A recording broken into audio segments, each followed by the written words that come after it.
শয়তান প্রেমিকা গ্রেসমা ভালোবাসার ছলনা করে সেরেন নামে একটি গরিব ছেলেকে নৃশংসভাবে খুন করে। সেরেনের বাড়ি ছিল কেরালার পরমানন্দপুরম অঞ্চলে আর গ্রেসমার বাড়ি ছিল তামিলনাড়ুর কন্যাকুমারী অঞ্চলে। রাজ্য দুটি আলাদা হলো, তারা ছিল একই অঞ্চলের বাসিন্দা। কলেজে পড়াকালীন তাদের দুজনের মধ্যে প্রেম হয়। প্রেম অনেক দিন চলাকালীন গ্রেসমার ইন্টারেস্ট হারিয়ে যায় সেরেনের উপর, কারণ সেরেন ছিল গরিব এবং ট্রাগলার।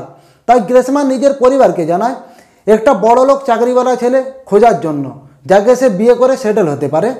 কিছুদিনের মধ্যে একটা আর্মিওয়ালা ছেলের সঙ্গে গ্রেসমার এঙ্গেজমেন্ট হয়ে যায়।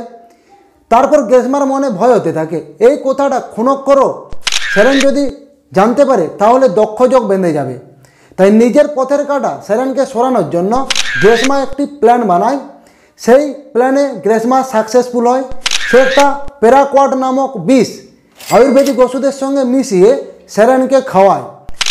দীর্ঘ 8 থেকে 10 দিন হসপিটালে লড়াই করার পর সেরেনের মৃত্যু হয়, শরীরের বিভিন্ন অঙ্গ প্রত্যঙ্গ পচে গলে যাওয়ার পর।